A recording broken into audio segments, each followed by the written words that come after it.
장희빈, 그녀는 단순한 악녀일까?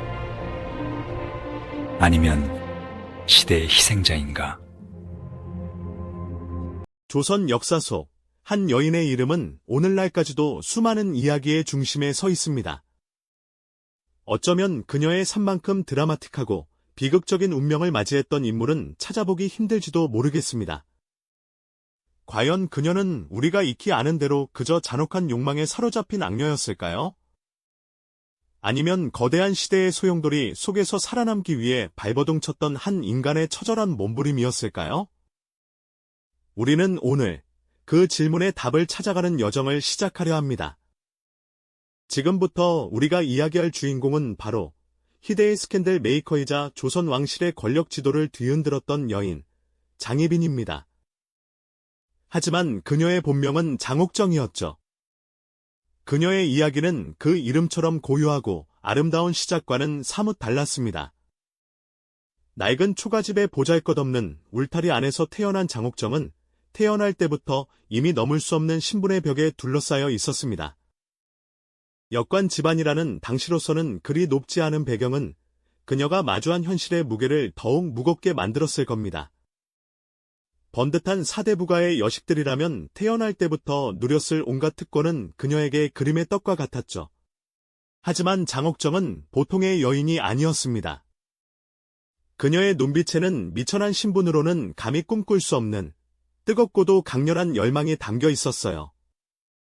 마치 짙은 어둠 속에서도 한 줄기 빛을 찾아 헤매는 반딧불이처럼 그녀는 자신의 운명을 스스로 개척하려는 비범한 의지를 품고 있었던 겁니다.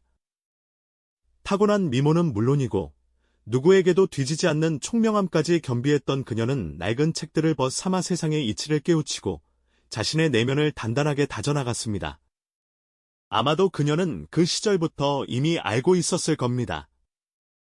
이 보잘것없는 현실을 벗어나기 위해서는 오직 자신만의 특별함으로 승부해야 한다는 것을 말이죠.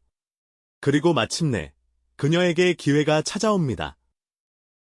숙종 4년, 20살의 나이로 장옥정은 궁궐에 입궁하게 됩니다. 굽이굽이 이어진 담장 너머로 펼쳐진 화려한 궁궐의 모습은 그녀가 살아온 초라한 세상과는 너무나도 다른 곳이었을 겁니다. 그곳은 모든 여인의 꿈이자 동시에 모든 이의 질투와 시기가 뒤섞인 냉혹한 정글과도 같았죠.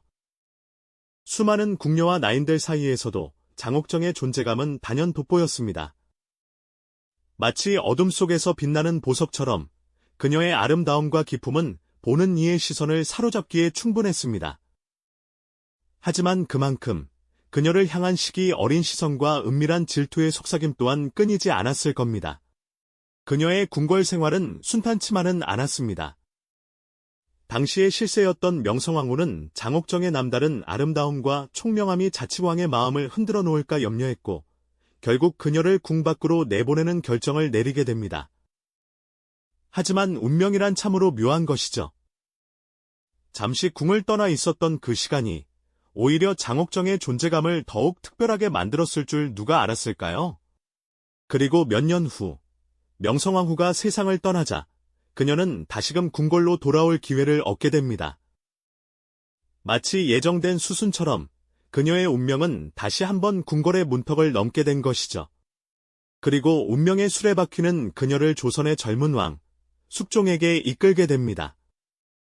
당시 숙종은 카리스마 넘치는 군주였지만 한편으로는 감수성이 풍부하고 예술을 사랑하는 왕이었다고 전해집니다. 수많은 궁녀들 사이에서 장옥정은 단연 숙종의 눈길을 사로잡았습니다. 그녀의 빼어난 미모는 물론이고 시와 그림에 대한 깊은 이해와 해박한 지식은 숙종의 마음을 단번에 사로잡았죠. 두 사람의 첫 만남은 단순한 호기심을 넘어 서로의 영혼을 깊이 이해하는 듯한 강렬한 끌림으로 이어졌을 겁니다. 숙종은 장옥정에게서 그동안 느껴보지 못했던 특별한 감정을 발견했고 장옥정 또한 숙종의 총명함과 위엄에 매료되었을 테니까요. 이처럼 한 미천한 여인의 야망과 한 나라의 왕이 만나 사랑이라는 이름으로 맺어지면서 조선의 역사는 예측할 수 없는 경랑 속으로 빠져들기 시작합니다. 과연 이 두 사람의 만남은 어떤 파란을 불러일으키게 될까요? 이 시작은 단순한 사랑 이야기였을까요? 아니면 권력을 향한 거대한 욕망의 서막이었을까요? 우리는 이제 그 거대한 질문에 답을 찾아 나설 시간입니다. 사랑이라는 이름으로 시작된 두 사람의 인연은 과연 조선의 역사를 어떻게 뒤흔들었을까요? 숙종의 총애를 한몸에 받게 된 장옥정은 궁궐 안에서 누구보다 눈부신 존재로 떠오르기 시작합니다. 그녀의 아름다움은 물론이거니와 깊이 있는 지성과 예술적 감각은 숙종의 마음을 더욱 사로잡았죠. 숙종은 그녀에게서 단순한 여인의 매력을 넘어 자신과 사상과 감정을 나눌 수 있는 특별한 존재를 발견했던 것 같습니다. 당시 엄격했던 궁중 예법 속에서도 숙종은 장옥정을 향한 애정을 숨기지 않았고 그녀는 점차 숙종의 가장 가까운 곳에서 그의 마음을 얻게 됩니다. 하지만 궁궐은 단순한 사랑만으로는 살아남을 수 없는 냉혹한 공간이었죠. 장옥정은 숙종의 총애를 발판 삼아 미천한 신분의 한계를 뛰어넘어 더 높은 곳으로 오르려는 강렬한 야망을 품고 있었습니다. 그녀는 숙종의 마음을 얻는 동시에 자신의 입지를 다지기 위해 영민한 지혜와 탁월한 처세술을 발휘했을 겁니다. 수많은 궁녀와 대신들의 질투와 견제 속에서도 그녀는 흔들리지 않았고 숙종의 신뢰를 바탕으로 차근차근 자신의 권력 기반을 다져나갔죠. 숙종은 이러한 장옥정의 당당함과 비범함에 더욱 매료되었을 테고요. 그리고 마침내 조선 왕실에 오랫동안 기다려왔던 경사가 찾아옵니다. 그녀의 품에서 귀한 왕자님이 태어난 것이죠. 이는 단순한 탄생이 아니었습니다. 당시 왕비였던 인현왕 후에게 아직 후사가 없던 상황에서 이 아이의 존재는 장옥정의 입지를 하늘 높이 치솟게 할 결정적인 전환점이 되었을 테니까요. 그녀는 이 아들을 통해 후궁의 신분을 넘어설 수 있는 가장 강력한 무기를 손에 쥐게 됩니다. 숙종 역시 뒤늦게 얻은 아들에 대한 애정이 지극했고 이 왕자를 세자로 책봉하려는 강한 의지를 보였습니다. 그러나 이 결정은 단순한 왕실의 경사를 넘어 조선의 정계를 거대한 소용돌이 속으로 몰아넣는 기폭제가 되고 맙니다. 당시 집권 세력이었던 서인들은 왕비인 인현왕 후의 자리를 지키려 했고 장옥정을 지지하는 남인들은 그녀의 아들을 세자로 책봉하고 장옥정을 왕비의 자리에 앉히려 했죠. 왕권을 강화하려던 숙종의 의지와 맞물려 이 사건은 걷잡을 수 없는 당파 싸움으로 번져나갔습니다. 팽팽한 대립과 첨예한 갈등 속에서 결국 인현왕 후는 폐위되어 궁 밖으로 쓸쓸히 물러나야만 했습니다. 왕비의 자리가 비워지자 숙종은 망설임 없이 장옥정을 새로운 왕비로 책봉합니다. 미천한 신분으로 궁에 들어와 한나라의 왕비 자리에 오르기까지. 그녀의 인생은 그야말로 파격적인 성공 신화의 연속이었죠. 숙종의 절대적인 총애와 아들을 낳은 공, 그리고 남인 세력의 지지까지 더해져 장옥정은 권력의 정점에서 그야말로 찬란하게 빛났습니다. 이제 그녀는 조선에서 가장 높은 자리에 앉아 모든 것을 손에 쥔 듯 보였습니다. 하지만 역사는 언제나 아이러니를 품고 있죠. 권력의 정점에 다다른 순간, 비극의 씨앗 또한 함께 뿌려지기 시작합니다. 그토록 갈망했던 왕비의 자리는 그녀에게 영광과 행복만을 가져다 주었을까요? 아니면 그녀의 삶을 벼랑 끝으로 내모는 또 다른 시작이었을까요? 왕비가 된 장옥정, 그녀의 앞에 펼쳐질 미래는 과연 어떤 모습이었을지 이제 새로운 국면으로 접어들게 됩니다. 왕비의 자리에 오르며 모든 것을 손에 쥔 듯했던 장옥정. 하지만 아이러니컬하게도 권력의 정점은 비극의 시작을 알리는 신호탄이 되고 말았습니다. 그토록 염원하던 왕비의 자리에 앉자마자 숙종의 마음은 서서히 그녀에게서 멀어져 가는 듯했으니까요. 마치 간절히 줬던 목표를 성취하고 나면 찾아오는 허무함처럼 숙종에게 장희빈은 더 이상 뜨겁게 갈망할 대상이 아니었을까요? 한때 불꽃처럼 타올랐던 그들의 사랑은 차가운 재로 변해가는 것처럼 보였습니다. 숙종은 왕비가 된 장희빈에게서 예전의 순수하고 애틋했던 모습을 찾기 어려웠을 겁니다. 권력을 쥐고 자신의 입지를 다지려 애쓰는 과정에서 드러나는 그녀의 강경하고 때로는 독선적인 태도가 숙종에게 큰 부담으로 다가왔을지도 모릅니다. 궁궐 안팎에서는 폐위된 인현왕 후를 향한 그리움과 보기를 염원하는 목소리가 점차 커지기 시작했습니다. 숙종의 마음이 장희빈에게서 멀어지자 인현왕후의 존재감이 자연스럽게 다시 부각된 것이죠. 백성들과 신하들 사이에서도 억울하게 폐위된 인현왕후에 대한 동정론이 들불처럼 번져나갔습니다. 이러한 분위기는 장희빈에게는 자신의 모든 것을 위협하는 거대한 그림자처럼 느껴졌을 겁니다. 어렵게 얻어낸 왕비의 자리가 흔들릴 수 있다는 위기감은 그녀를 극도의 불안감 속으로 몰아넣었으니까요. 그녀의 내면은 절박함과 초조함으로 가득 찼을 테죠. 거울 속 자신의 얼굴을 보며 불안한 미래를 걱정하는 장희빈의 모습이 눈에 선합니다. 자신의 모든 것을 걸고 얻어낸 왕비의 자리를 결코 잃을 수 없었던 장희빈은 이 위기를 막기 위해 필사적으로 발버둥 쳤습니다.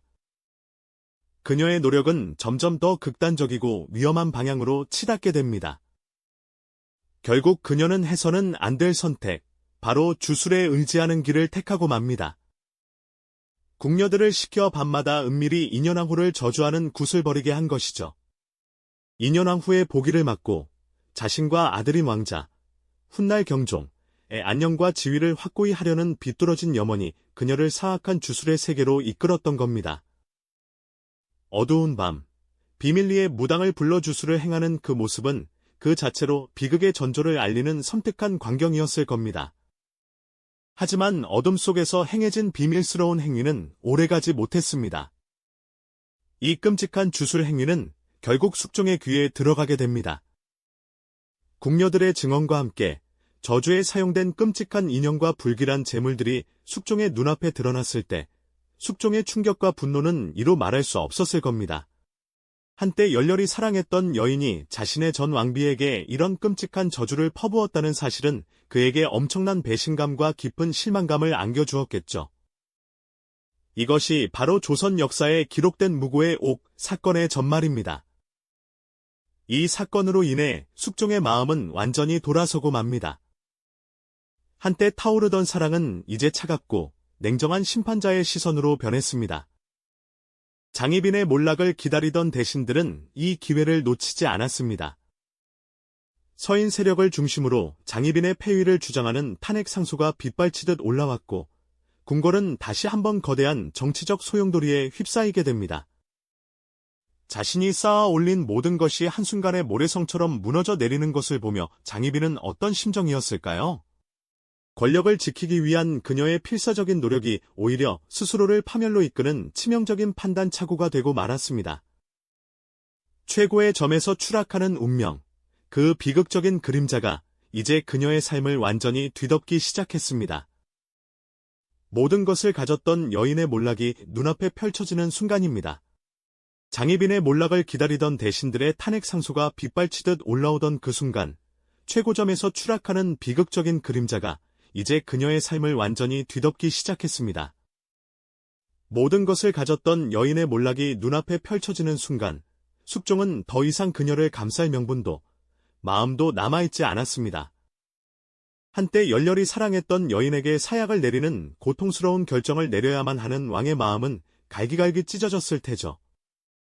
하지만 왕실의 권위와 인현왕후 복이라는 강력한 정치적 요구, 그리고 무고의 옥이라는 중대한 죄목은 그에게 다른 선택지를 허락하지 않았습니다. 대신들의 강력한 주청과 이미 돌아서 버린 민심 앞에서 숙종은 결국 비장한 결단을 내립니다. 숙종 27년, 서기 1701년 10월, 마침내 장희빈에게 하라는 엄명이 떨어지고 맙니다. 장씨를 패서인으로 강등하고 사약을 내려라, 이 한마디는 한 시대를 풍미했던 여인의 운명을 결정짓는 냉혹한 선고였죠. 궁궐 전체는 다시 한번 얼어붙은 듯 정적에 휩싸였을 겁니다. 그녀의 생애 마지막 순간이 차갑고도 잔인하게 다가온 것입니다. 내시가 들고 온 붉은 사약 한 잔을 마주한 장희빈의 심정은 과연 어떠했을까요? 한때는 왕의 지극한 총애를 받으며 모든 것을 손에 쥐었던 여인, 권력의 정점에서 세상을 호령했던 그녀가 이제는 차디찬 복배 앞에서 자신의 지나온 삶을 회한으로 되돌아봤을까요? 아니면 모든 것이 한순간에 무너져 내리는 현실에 대한 분노와 체념이 교차했을까요? 그 마지막 눈빛에는 끓어오르는 욕망과 좌절, 그리고 삶의 허무함이 뒤섞여 있었을 것입니다. 그녀는 조용히, 그러나 단호하게 그 독배를 받아들였을 겁니다. 그 순간, 조선 역사상 가장 격렬하고 파란만장했던 한 여인의 생은 그렇게 막을 내렸습니다. 장희빈의 죽음은 숙종에게도 깊은 상처와 교훈을 남겼습니다. 그는 왕실의 안정을 되찾았지만 자신이 사랑했던 여인을 자신의 손으로 죽여야 했던 비극적인 왕으로 역사에 기록되었죠. 이 사건 이후 숙종은 다시는 후궁이 왕비의 자리에 오를 수 없다는 엄격한 법을 세웠습니다. 이는 장희빈이라는 한 여인의 비극적인 삶이 조선 왕실에 남긴 가장 강력한 역사적 유산이자 다시는 이런 비극이 반복되지 않기를 바라는 숙종의 간절한 염원이 담긴 조치였을 겁니다. 권력의 비정함과 인간 욕망의 끝없는 질주가 얼마나 위험한 결과를 초래할 수 있는지 보여주는 생생한 증거가 되었죠. 장희빈의 이야기는 단순한 악녀의 일대기로 치부할 수만은 없을 것 같습니다. 미천한 신분에서 최고 권력의 정점까지 올랐다가 한순간에 추락한 그녀의 삶은 권력의 속성과 인간의 끝없는 욕망이 얼마나 위험한 결과를 초래할 수 있는지 보여주는 거울과도 같습니다. 그녀는 한 시대를 관통하는 욕망과 좌절을 대변하는 인물이었으며 그 시대의 정치적 격변과 맞물려 비극적인 운명을 맞이한 한 여인의 이야기였죠. 우리는 장희빈이라는 이름 앞에서 무엇을 느껴야 할까요? 시대를 초월하여 인간 본연의 욕망과 권력의 냉혹한 본질을 다시 한번 깊이 생각하게 합니다. 역사는 그녀를 악녀로 기록했지만 그녀의 파란만장했던 삶은 우리에게 권력이란 무엇인가, 그리고 인간의 욕망은 어디까지 허용될 수 있는가라는 근원적인 질문을 던집니다. 이 질문에 대한 답을 끊임없이 찾아가는 것이 바로 우리가 역사를 통해 얻을 수 있는 가장 중요한 통찰이 아닐까요? 다음 이 시간에는 또 다른 조선 왕실의 숨겨진 이야기 속으로 여러분을 초대하겠습니다. 이 영상이 도움이 되셨다면 좋아요와 구독 부탁드립니다. 여러분의 응원이 제게 큰 힘이 됩니다. 다음 영상에서도 더 유용한 정보를 공유하겠습니다. 감사합니다.